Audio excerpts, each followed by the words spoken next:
why has the PR been so awful? I know that's not your area of expertise, but you have to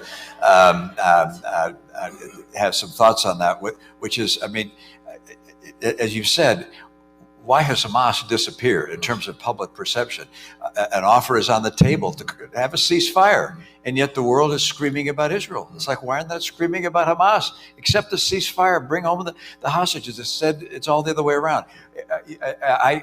I mean, typically the Israelis are good at PR.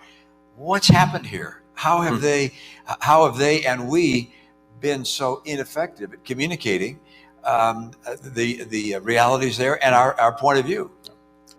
How this narrative has evolved?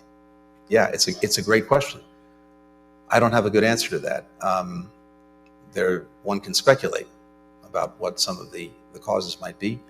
I don't know. I can tell you this, and we were talking about this a little bit over dinner with Cindy. I think in my time in Washington, which is a little bit over 30 years, the single biggest change has been in the information environment. And when I started out in the early 1990s, everyone did the same thing. You woke up in the morning, you opened the door of your apartment, your house, you picked up a hard copy of the New York Times, the Washington Post, the Wall Street Journal. And then if you had a television in your office, you turned it on at 6:30 or 7 o'clock and watched the national network news.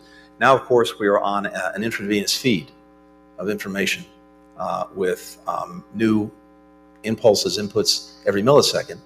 And of course, the way this is played out on social media has dominated the narrative.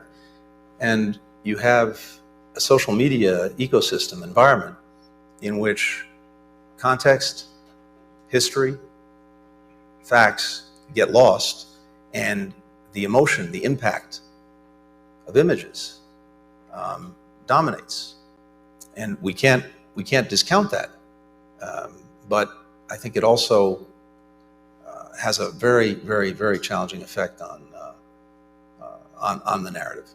Yeah, a small parenthetical point, which is some wonder why there was such overwhelming support for us to shut down potentially TikTok or other entities of that nature.